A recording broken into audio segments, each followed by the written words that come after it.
국민의힘에서는 앞서 당 지도부가 강행한 단일화 여론조사가 오늘 마무리됩니다.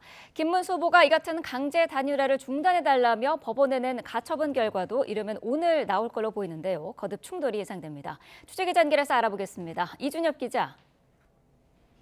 네, 국회입니다. 네, 단일화 해법을 두고 당내 갈등이 여전한 모양새죠?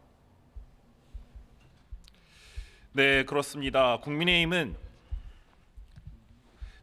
김문수 후보와 무소속 한덕수 예비 후보의 단일화 논의가 두 차례 회동에도 결렬이 되면서 국민의힘은 오늘 오전 11시 또다시 의원총회를 열고 향후 대응책을 논의합니다.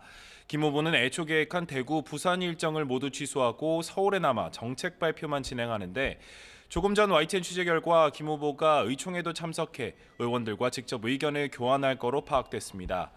오늘 오후 4시엔 국민의힘 지도부가 추진한 단일화 관련 후보 적합도 조사도 모두 마무리되는데요.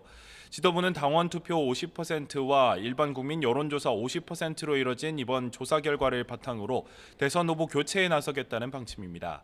반면 이에 맞서 김 후보 측이 법원에 낸 대통령 후보자 지위 확인 가처분 결과도 이르면 오늘 나올 수 있다는 전망이 나오는데 인용될 경우 국민의힘 지도부가 밟고 있는 사실상의 강제 단일화 절차는 제동이 걸리는 만큼 김 후보 측 입장까지 고려하면 대선 후보 등록 시한인 11일 이전 단일화가 불가능해진다는 평가도 나옵니다. 이런 가운데 한덕수 후보는 공개 일정 없이 김 후보 측과의 단일화 협상에 대비하겠다는 방침입니다. 한 후보 측은 YTN과의 통화에서 지금 돌아다니면서 악수한다고 무슨 의미가 있겠느냐며 김 후보가 국가 미래 등을 생각해서 합리적인 판단을 할 거라고 기대한다고 밝혔습니다.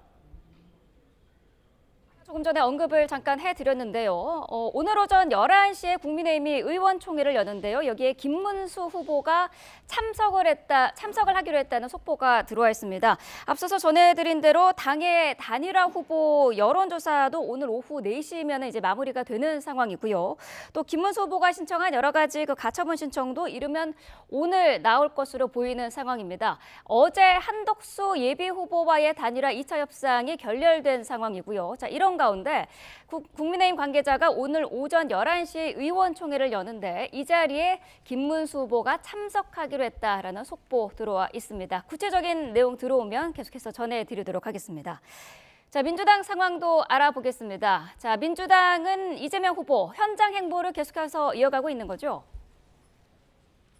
네, 그렇습니다. 이재명 후보는 어제는 경제 5단체장을 만나는 등 경제에 초점을 둔 여러 일정을 소화했는데요. 이번엔 1박 2일에 경상도 일대를 돌며 지역 경제 현장을 살피는 3차 골목골목 경청 투어 영남 신라벨트 편 첫날 일정에 나섭니다. 오늘은 경북 경주를 시작으로 영천과 칠곡, 김천, 성주, 고령을 차례로 방문하고 내일은 경남을 향할 예정인데요. 이 후보는 어려움을 겪는 시장 상인과 소상공인의 목소리를 직접 듣겠다는 방침입니다. 이런 가운데 앞서 이재명 후보의 공직선거법 사건 대법원 판결과 관련해 조희대 대법원장 탄핵과 특검 등을 거론하던 민주당은 속도 조절에 나선 모양새입니다. 민주당은 애초 어제 예고했던 특검법 발의를 사법부 안에서 진행되는 자정적인 노력을 지켜보겠다며 미뤘습니다. 또 대법원을 100명으로 증원하는 법원조직법 개정안이나 대통령 당선 시 재판 정지 조항이 포함된 형사소송법 개정안 등을 논의하려던 법제사법위원회 전체 회의와 소위원회 회의도 모두 취소했습니다. 민주당의 향후 대응은 전국 법관대표회의 소집 여부나 그 결과에 따라 달라질 것으로 보입니다. 지금까지 국회에서 전해드렸습니다.